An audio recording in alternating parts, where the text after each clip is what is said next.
Bom, então, dentro desse resumo aqui, tá? Então, o que que a gente tem, né, de indicadores desde que eu vim aqui a última vez, que foi no início de junho, né? A atividade econômica, ela vem retomando e surpreendendo positivamente, na medida em que a gente tem o processo de vacinação, né, e mobilidade social. O crescimento do PIB, né, acima de 5% nesse ano, eu acho que não tem muita também novidade em relação a isso, né? Eu vi algumas instituições projetando entre 5,5 e 6, né? Principalmente esperando uma recuperação do setor de serviços nesse segundo semestre, tá? Então, vai em linha, né, com essa ideia. Retomada mais consistente da economia mundial e brasileira ainda depende, então, do controle da pandemia, né? O que a gente está vendo que tem acontecido, mas ainda essa nova variante preocupa, logicamente, mas, né, isso a gente aprendeu a lidar né, melhor com essa situação e na medida em que a vacinação avança, isso vai sendo melhorado. Mas é uma retomada ainda bastante desigual, né? Então, isso tanto em questão de setores quanto em relação a classes econômicas, né? Então, eu tenho uma diferença aí, uma ideia assim, que quem tinha dinheiro, né, quem era rico, vamos dizer assim, conseguiu ainda mais resultado e quem está em dificuldade ou estava em dificuldade, né, talvez tenha aprofundado um pouco mais. Claro que essas iniciativas por parte dos governos de auxílios que a gente tem visto não só aqui no Brasil, mas no mundo como um todo, tem ajudado, né? Tem minimizado isso, Quem fala? mas ainda não tem sido o suficiente, tá? Oi, Eunice, aqui é Fernando Vilarinho. Eu Estou te acho que ele, ligando da parte do Rodrigo Moraes, tudo eu bom? acho que eu acho que dá para ele É que a por gente estava enquanto com só Feche o te teu dificuldade. ouvir. microfone, Fernando. Deu, já Isso. fechei o Tá, beleza, só prosseguir aqui. Bom, a inflação, né? Então é um tema que voltou com bastante força nesses últimos meses. Né? Ano passado a gente tinha um acumulado que estava na faixa de 1, 2%, e esse ano já a gente está em um acumulado em 12 meses acima de 8%. Né? Então segue pressionado nesse curto prazo, então a gente está passando por esse choques de oferta, né? E demanda mais elevada, né? Na medida em que a economia vai retomando, mas a gente sabe, né, que as cadeias produtivas e assim a retomada, né, da oferta de insumos ainda ela não foi totalmente recuperada, né? A gente tem dificuldades nisso. Um bom exemplo é a questão de chips, né, para vários produtos eletrônicos que ainda não foi retomado totalmente essa oferta, né, e que isso faz com que demore para chegar esses produtos e a produção e que a gente tenha, né, de fato, uma pressão de preços, né, pela falta do produto, demanda aquecida, né, a gente sabe que isso acaba aumentando preços, né. Aqui no Brasil a gente teve ainda a questão do dólar, né, que subiu e se manteve num patamar alto, isso significa preços ainda em alta, né, desses importados. A gente tem aqui aumento de combustível que a gente está vendo, questão de energia elétrica, né, esse risco da questão hídrica, né, que afeta os preços de energia, e isso pode ainda afetar mais ainda lá na frente. Então, né, é uma situação que o Banco Central está tendo que lidar com o que a gente chama de efeitos de segunda ordem. Mas já falo da política monetária. Então, né, inflação aqui preocupando um pouco, claro que se espera a redução no próximo ano, depois mostro ali as projeções do Focus. Em relação a emprego, né, a gente tem visto criação então de vagas formais acima até das expectativas, mas a taxa de desemprego permanece bastante elevada. Retomada mais robusta do emprego é o principal desafio do momento. Então, a gente tem até a questão de eleições depois, enfim, né, a gente sabe que uma retomada mais robusta é bastante importante para o governo agora, né, principalmente para agora, obviamente, 2022. Mas tem muita dúvida em relação a esses dados, tá? Então, se vocês forem ler N relatórios aí de analistas, apesar de estarem falando dessa retomada, que tem acontecido mesmo, mas a gente sabe que tem muita empresa que ainda, às vezes, fechou as portas e ela nem sinalizou isso para o governo, nem entrou nos dados lá. né? O que significa dizer que muita gente que acabou sendo, né, demitida nem está ainda no resultado desse líquido do CAGED, por exemplo. Então, é uma dificuldade. A própria pesquisa do IBGE, da PNAD também, em relação a desemprego, né, ela também tem sido assim questionada na medida em que está mais difícil, né, conseguir fazer a pesquisa. Então a gente tem alguns dados assim que estão não é nebuloso, não são nebulosos as palavras, né? Não é nebuloso, mas ficam um pouquinho assim diferente, tá? Então não teve um pleno ainda dessa retomada de algumas pesquisas. Não que elas não estejam acontecendo, elas estão, só que ainda não. Opa, peraí. Deixa eu voltar aqui. Só que ainda não dá uma confiança total, é nesse sentido que eu falo. Bom, em relação ao setor fiscal, né, a gente até comentou no outro dia que houve melhora, né, o risco fiscal foi reduzido aqui em 2021, então, né, dívida pública em relação ao PIB, até pelo aumento do PIB, né, do denominador, que olha-se muito essa métrica, e pega ali o PIB nominal, né, não é nem o PIB real, então está tendo uma recuperação, né, considerável em relação ao ano passado. Claro que a economia ainda ela está, né, ela em 2023 ela vai voltar ao nível de 2015, então para que a gente tenha essa noção, né, então tamanha foi a crise nesses últimos anos, né, desde 2015, então ela recém estará voltando para aquele patamar, né, e óbvio que teve essa questão do ano passado e agora ainda por conta da Covid, né, que ainda, né, atrasou nossa retomada mais robusta. Tá? Lógico que ainda tem questões estruturais, né, das contas públicas ainda estão distantes de serem resolvidas, mas isso tem acontecido, né? Mas a gente sabe que isso é sempre um tema aqui no Brasil. Pessoal, até vou me reservar assim de não falar sobre a reforma tributária agora, tá? Porque tá tendo muita mudança e ainda terá muita mudança. Então, talvez o que eu fale aqui para vocês, né, na próxima reunião já esteja tudo mudado, porque tem negociação, né? Teve muita crítica, principalmente ali na questão de tributos, de impostos sobre os lucros e dividendos. Então, sobre os dividendos, melhor dizendo, né? Então, ainda tem muita coisa a ser colocada na mesa em relação a isso. Então, vai mudar bastante a reforma tributária, tá? Balança comercial, né, no setor externo batendo recorde, commodities real depreciado, né? Eu acho que tem alguém com o microfone ligado, só para avisá-los aí. Política monetária, né? Então, o Banco Central sinalizando que buscará um chamado nível neutro, né? Isso que significa isso? Contempla tanto a questão de crescimento da economia como controle da inflação.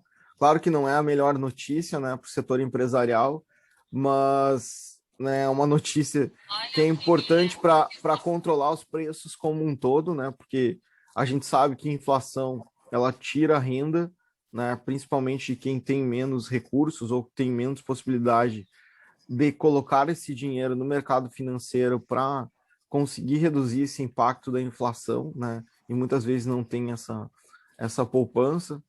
Então, isso, né, acaba tirando bastante renda conforme eu estou falando aqui. Então, é um processo, né, que, por um lado, ajusta a economia como um todo, mas ainda, né, está afetando as pessoas que têm menos possibilidades, que ainda estão endividadas e com uma inflação alta, né?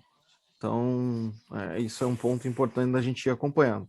A Selic projetada, né, por isso tem ficado entre 6,5 e 7,25 para o fim desse ano, né? Então tem uma divisão aí bem considerável nas estimativas, mas está por aí. Até na próxima reunião do início agora de agosto, a expectativa é que o Banco Central aumente entre 0,75 e 1 ponto, né? Ganhou força a ideia que o Banco Central aumente com mais força, então, a taxa em 1 ponto, que hoje está em 4,25 para 5,25, por conta desse processo inflacionário um pouco mais forte, né? E a normalização poderia terminar com a taxa acima de 8% em 2022, né? Então, algo, espero que não seja necessário, mas, né, é o que tem se colocado. Então, a gente sabe que inflação, principalmente no Brasil, é algo né, que a gente não tem experiência muito boa ao longo do tempo, né? Então, nesse sentido, o Banco Central vai controlando. E o crescimento da economia mundial é esperado acima de 6% nesse ano. E ano que vem está em torno de 5%, tá? Nem coloquei ali. Principais riscos, obviamente, piora da pandemia, crise hídrica, aceleração inflacionária, que é o que a gente está falando, e cenário político mais conturbado, tá? Bom, aqui eu trouxe as projeções do Focus, né? A nossa velha tabela aqui do mapa de calor, né? Então, lembrando, para quem não está habituado com essa tabela, ela significa que quanto mais vermelho aqui, né, da estimativa, pior, e quanto mais verde, melhor. Vamos pegar aqui, então, começando pelo... Interessante, né, que a gente tem feito aqui as apresentações, né, desde 2017. E então a gente está acompanhando essas mudanças aqui nas expectativas do mercado desde então para esse ano. Então vamos colocar aqui, ó, só lembrando, lá em 2017, final de 2017, a expectativa para 2021 era de um IPCA de 4%, por exemplo. Claro que muita coisa mudou, né, nesses últimos anos. Então hoje a gente tem uma expectativa de IPCA de 6,56%, né, um número alto, tá?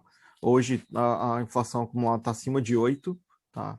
A gente tem um PIB que era esperado lá atrás em torno de 2,5 para esse ano, né? Óbvio que sem grandes fundamentos aqui para ter uma estimativa dessa, principalmente para o Brasil, mas há pouco tempo a gente tinha uma estimativa aqui de 3%, então aqui no ano passado, né, em junho do ano passado, a expectativa é que a economia tivesse uma retomada mais lenta para 2021, tá? Inclusive a expectativa de queda do PIB para o ano, né, do ano passado chegou a ser quase 10%, eu acho que foi um pouco de exagero, né? Terminou ali na faixa dos 4%. Então, aqui foi melhorando as estimativas para esse ano e hoje o Focus, a mediana, a expectativa está em 5,29, como eu disse, tem instituições aí projetando entre 5,5 e 6, né? Até melhor em relação a isso que está aqui, né, na mediana. Câmbio, né, 5,09, alguns modelos aí de estimativas, né, que eu tenho acompanhado, e a depender de quanto vai fechar a Selic no final desse ano, projetando um câmbio que pode ficar na casa dos 4,90, né, óbvio que depende não só aqui do Brasil, mas do exterior, e de como o Banco Central americano vai sinalizar a política monetária deles, né, que quando a gente olha um dado de inflação nos Estados Unidos, até parece um gráfico do Brasil, né? Isso tem chamado atenção nos últimos meses, até por tudo isso que eu falei, né? Por problema de oferta, principalmente, e uma demanda muito forte que eles colocaram no mercado, e os estímulos fiscais foram muito maiores do que o do Brasil, né? Então, com uma força muito grande, e isso aumentou muito a demanda e tendo falta de produto, e a economia está se recuperando melhor, né? Até com um processo de imunização mais avançado, tá? Então, o câmbio, né, tem ficado nessa faixa entre 4,80 e 5,10, né, as estimativas para o final desse ano. Selic, então, conforme vocês estão vendo aqui na tabela, né, chegou a ser, a estimativa chegou a estar aqui, ó, na casa dos 3% para o final desse ano, conforme vocês estão vendo, mas na medida em que a economia foi retomando mais fortemente, e a gente está tendo esses choques de ofertas, problema em relação a preços de energia, né, que impacta toda a cadeia, logicamente. Você tem essa Selic, então, sendo estimada agora, né? Mês passado, quando eu falei que a estimativa estava entre 6,25 e 6,5, e agora já tem a estimativa aqui da mediana em torno de 7% para o final desse ano, né? Aqui o IGPM até melhorou um pouquinho em relação à última vez, mas continua um número muito forte, né? Em torno de 19% a estimativa para o final desse ano, tá? E aqui preços, né, administrados, um número bem forte aí, como eu falei, combustível, energia impactando fortemente. Aqui a estimativa é que esses preços subam em torno de 10,45%, né, no acumulado. E lembrando que esses produtos aqui, eles representam em torno de 30% do IPCA, e obviamente fora seus efeitos secundários, tá? Aqui a gente tem a indústria também, né? A produção industrial esperada aqui em 6,36 o crescimento desse ano, né? Há pouco tempo era 5 ou 4, né? No final do ano passado para o final de 2021, tá? Aqui os números do setor externo relativamente controlados, né? A gente historicamente teve problema nas contas externas, né? Dívida externa, problemas de entrada de dólares. Não está sendo problema agora, né? A gente está conseguindo essa entrada, mesmo que investimento estrangeiro tenha sido esteja num patamar bem menor do que era estimado, né, nos últimos períodos. Só para vocês terem uma noção, ó, em março do ano passado era esperado uma entrada de investimento direto na ordem de 81 bilhões para o final desse ano, e hoje a gente está em 53 bilhões, né? Então, um número bem aquém do que a gente gostaria de entrada por esse canal, mas a gente sabe que o mercado de capitais, né, muitas empresas têm aberto tem feito IPO, né, colocado a abertura de capital, então estão conseguindo acessar o mercado, conseguindo tomar dinheiro via mercado de capitais, que tem sido positivo, né? Então a bolsa aí avançando, né, nesses últimos períodos e muitas empresas novas entrando, né? O seu Ed que está aí na reunião pode me ajudar, eu não sei se já não foram mais de 40 nesses últimos meses, tá? Dívida líquida em relação à PIB, né, em torno de 61%, chegou a ser estimado em torno de 70% aqui, né, não é dívida bruta que o pessoal olha bastante também para comparar, mas vale aqui, então, que melhorou isso, chegou a patamares que estava sendo esperado no final de 2019, né. Resultado primário, então, que é o déficit primário aqui, em torno de 2% do PIB, chegou a ser estimado em torno de 3%, e aqui o resultado nominal, que considera juros também, né, e que chegou a ser 7,5% do PIB, e claro que com a Selic aumentando, isso pode piorar um pouquinho aqui, mas né, o primário que conta só as receitas e despesas sem contar juros, nessa ordem aqui em torno de 2%. E para a gente pegar o de 2022 também, né, que eu não fiz ali a tabela do mapa de calor, mas né, eu já vou começar a colocar isso para a gente, pego as estimativas anteriores, mas para que a gente tenha uma ideia do que é esperado para o ano que vem, ainda tem bastante coisa, né, para acontecer até lá, mas o IPCA em torno de 3,8%, né? Então, um pouquinho acima do que era há uma semana, né? Esse dado foi divulgado aí na segunda-feira, então ontem. PIB estimado até o momento aqui na mediana do Focus em torno de 2,1% para o ano que vem, CAMI em torno de 5,2% e Selic aqui no 7%. Mas como eu disse, já tem instituições aqui estimando, né, esse número em torno de 8% para o ano que vem. Eu acho que é isso principalmente, tá? Eu tenho muita coisa aqui, só para vocês terem uma noção, ó, que eu fui acompanhando ao longo do mês. Eu não vou passar tudo isso aqui, obviamente, né? Mas só para vocês terem noção, e depois eu mando esse relatório para vocês. Então a gente tem, né, muitos dados, mas ali eu fiz um resumo, né, para vocês. Então acho que fica melhor, mas se assim se desejarem, né, eu mostro algum desses outros, né, indicadores aí que a gente tem, tá? Mas aí vai o relatório depois ali para vocês e eu fico à disposição aqui para a gente interagir, enfim. Denilson, obrigado. Só para alertar, esse relatório do Denilson, até por uma questão também, já pensando na LGPD e etc., ele irá pelo e-mail, tá? E não por WhatsApp, tá? Ele vai seguir por e-mail, tá? Deixa eu fazer um questionamento aqui, que é o seguinte. Todo mundo coloca aí, né, e é um fato, que esse PIB positivo brasileiro deve-se principalmente ao agrobusiness, né, em todo esse processo aí. Com o aumento do custo, né, do agrobusiness aí, qual é a perspectiva agora para a nova safra, para a safra de verão agora? Nós vamos ter uma elevação de preços em relação a isso e por conseguinte, um incremento dos índices inflacionários? Como é que você está enxergando esse cenário, Denilson? Olha, né, pelo que eu tenho visto, a gente tem uma safra melhor, né? Pode então reduzir um pouco o preço, mas assim, a gente tem custos muito elevados, né? Principalmente de quem depende de insumos que são dolarizados. Então, isso, né, pode prejudicar um pouco, mas logicamente aí isso vai depender do como vai se conseguir repassar esses aumentos de custos, né? Então, muitas empresas, aí não pegando só o agronegócio, têm conseguido repassar mais, porque tem uma demanda maior, né?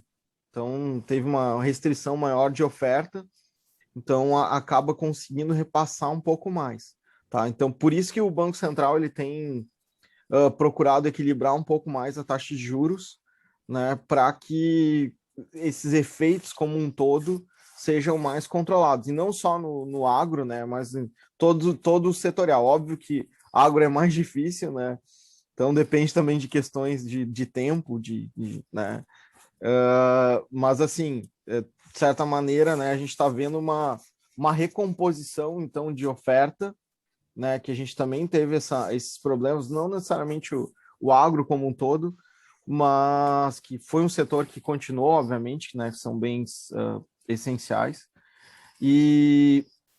Mas assim, eu vejo que é um cenário, né, melhor do que a gente tinha nos últimos períodos. Logicamente, eu entendi a tua questão, né, de aumento de preços, e isso não está só no agro, né, está em todos os setores no momento que sofreram com aumento de custos, né, produtos, assim, matérias-primas brutas ali, a gente viu aumentar mais de 60%, né, então é algo muito forte que se beneficiaram de uma maior demanda também no mundo, né, e assim, muitas vezes preferem vender lá fora do que aqui, porque tem um preço melhor, né, e aí falta aqui dentro, né? Então, não sei se respondi bem a tua questão, Não, tá? não, Porque colocou de uma maneira ou de outra, é colocar isso, sim, né? Por exemplo, eu participo do Conselho Deliberativo aham, do DEMAI e ontem nós estávamos analisando, por exemplo, o preço da tonelada, desculpe, do quilo do ácido sulfúrico que é usado para limpeza dos canos, etc., passou de R$ 2.500 para 3.944, uhum, né? Porque há uma escassez dessa mercadoria em termos internacionais, etc. Então, está tendo uma escalada de preço de insumos em todos os isso. segmentos, Eu vi né? aqui que tem alguém que tem, né, representante da SLC, então talvez até respondesse melhor a pergunta do que eu, né? Não sei Ah, o se, Ayrton. não sei se daqui a Mas ele pouco ele esconde o não, jogo, ele esconde o jogo, ele não pode falar aí, dá né? uma palavra, talvez seja bem melhor do que a minha fala aqui em relação a isso. Não sei se Alguém ele. tem algum questionamento, algum ponto? Por favor, Cláudio. Dia, Denilson, Bom cumprimentos, dia. cumprimentos ao Ed também. Denilson, é bem breve. Por que o GPM tem estado tão elevado? Qual é o componente da cesta que eleva ele tanto em relação aos outros indicadores? E por que Uhum, vocês estão prevendo ali, ou enfim, esse estudo uhum. prevê para o ano que vem 4 e pouco, né? Se ele tem mantido aí os 19, 20 esse Ah, ano? excelente pergunta. Assim, o IGPM, só lembrando, né? Ele é o Índice Geral de Preços de Mercado.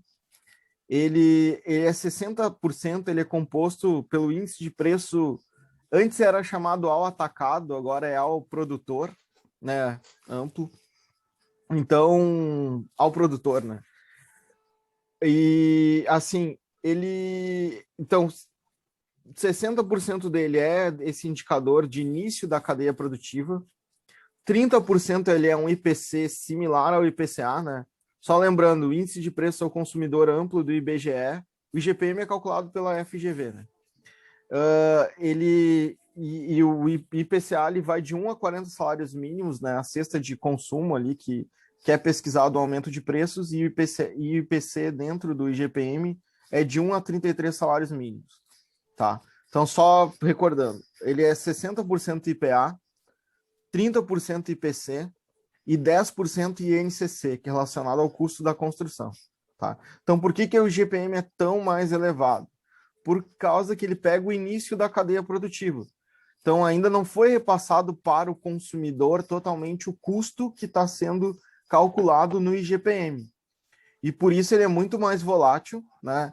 E com todo esse choque de oferta que a gente teve, com o câmbio também aumentando, né? O dólar aumentando em relação ao real, né? Isso aumentou muito no IGPM. Então, até, né, quando a gente pegava as previsões ali de IGPM de vários anos, geralmente se erra. E se erra muito, né? Porque, assim, é muito mais volátil e nesses últimos 2 anos, principalmente por conta, né, do que a gente tá vendo em relação à pandemia, desestruturação de cadeia produtiva, esse impacto tem sido ainda maior. E o que significa dizer também, né, que quando o Gustavo Franco costuma dizer isso, né, quando a gente vê o IPA alto, significa a inflação, entre aspas, né, o Delfim também, está grávida, né, ou seja, que tu tem uma probabilidade de ir para frente isso ser repassado para o consumidor. E aí vai depender das condições de demanda. Então, na medida em que a economia se recupera, né, os agentes começam a repassar. E ainda mais no caso brasileiro, que a gente sabe que é uma estrutura, né, produtiva, que muitas vezes a gente tem grandes grupos, né, que você tem alguns oligopólios que conseguem repassar mais preço. E até por isso, às vezes, é mais difícil assim, a gente controlar a inflação aqui em função disso. Né? A gente, às vezes, não fala dessa coisa mais estrutural da inflação aqui. Mas como tu tem grandes grupos e às vezes não é tão competitiva a coisa, você tem uma possibilidade de repassar mais preço. E aí, óbvio que a gente acaba sofrendo mais e tendo que colocar mais remédio para controlar a inflação, que é o que a gente não gostaria de estar aumentando a Selic para 7, 8% novamente, né? Então, para a questão produtiva, obviamente, estava sendo muito melhor, entre aspas, os dois, enfim, tomada de crédito. Mas é isso aí, o GPM é muito mais relacionado ao início da cadeia produtiva, né? Então, até, não sei, no caso de vocês, não sei como é que vocês têm lidado com isso, né, em seus N negócios aí, mas muitas instituições, elas têm deixado de usar o IGPM, principalmente a indexar a aluguel, para começar a utilizar o IPCA, né? Que é um pouco mais justo por tudo que a gente vem acompanhando. O acumulado do IGPM nos últimos 12 meses está acima de 30%, né? Então é algo bem absurdo. Eu tenho, Denilson, um plano de previdência já há 20 anos e era contrato antigo de GPM mais 6% ao ano. Ai, então tu tá bem. Louco, né? Querendo que eu troque de qualquer maneira já há anos. Eu acho maravilhoso, assim tá ótimo. Pra ti tá muito bom. Mas... Porque antes, né, tu vai lembrar que tinha era a NTNC, né, que muitos fundos de previdência eles compravam tinham nas carteiras essa dívida, né, imobiliária que o governo tomava, ele emitia NTNC, tanto que ele nem emite mais, né, esse papel indexado a IGPM por conta dessas coisas que a gente está falando. Está sendo gestionado no Congresso um novo índice para substituí-los agora por causa desse barrigaço que aconteceu com o IGPM. Vamos ver se funciona. Pessoal, algo mais para a gente poder agradecer o Denilson, ao Ed e encerrar a nossa reunião? Então, pessoal, muito obrigado pela participação de vocês. Né? Se preparem para o frio, se tudo isso que eles dizem é verdade, e vamos encará-lo, tá? Muito obrigado. Até a próxima reunião. Um abração. Obrigado. Tchau, tchau. Obrigada.